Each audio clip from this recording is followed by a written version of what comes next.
"I know that, sir, I have known that," said the Queen.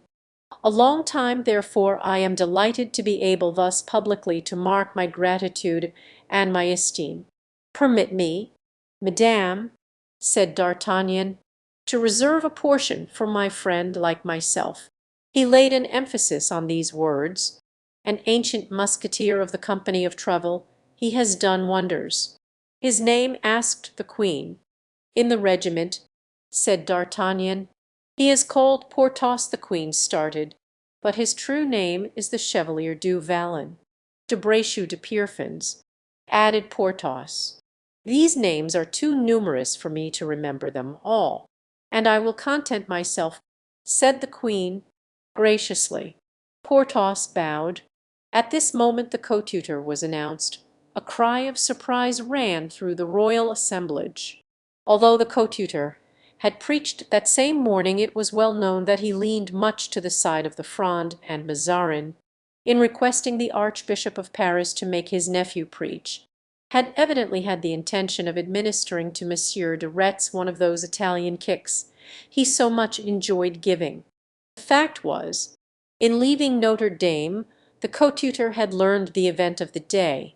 Although almost engaged to the leaders of the Fronde, he had not gone so far, but that retreat was possible.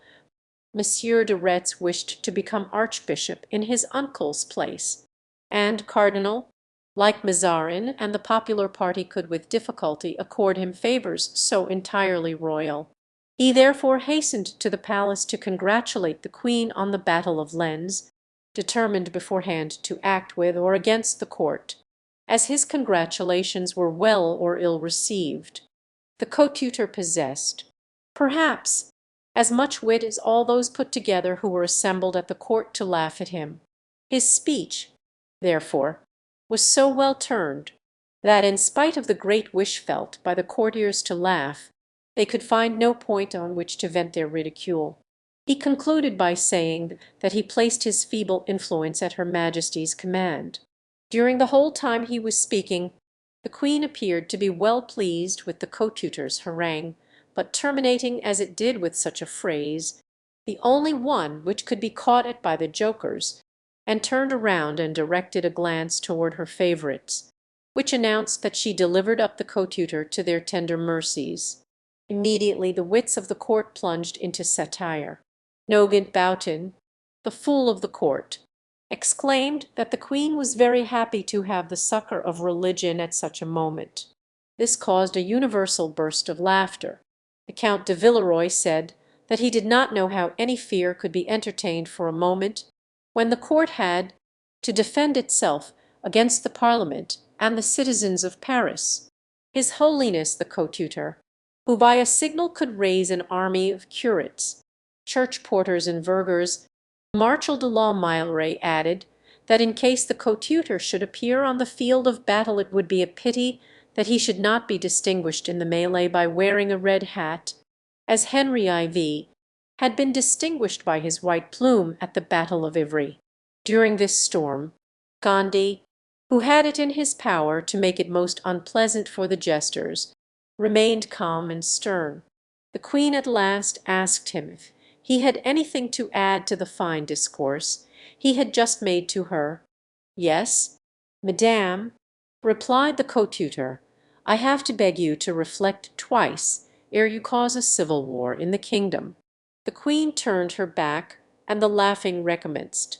The coadjutor bowed and left the palace, casting upon the cardinal such a glance as is best understood by mortal foes. That glance was so sharp, who, reading in it a declaration of war, seized D'Artagnan by the arm and said, "If occasion requires, monsieur, you will remember that man who has just gone out. Will you not?" "Yes, my lord," he replied. Then, turning toward Porthos, "The devil," said he, "this has a bad look. I dislike these quarrels among men of the Church."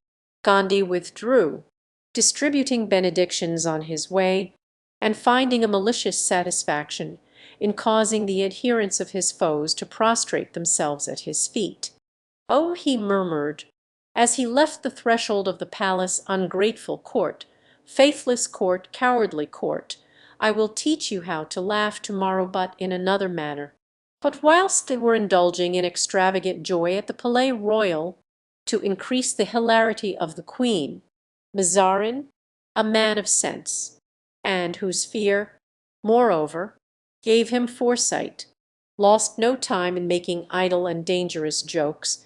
He went out after the co-tutor, settled his account, locked up his gold, and had confidential workmen to contrive hiding places in his walls. On his return home the co-tutor was informed that a young man had come in after his departure and was waiting for him.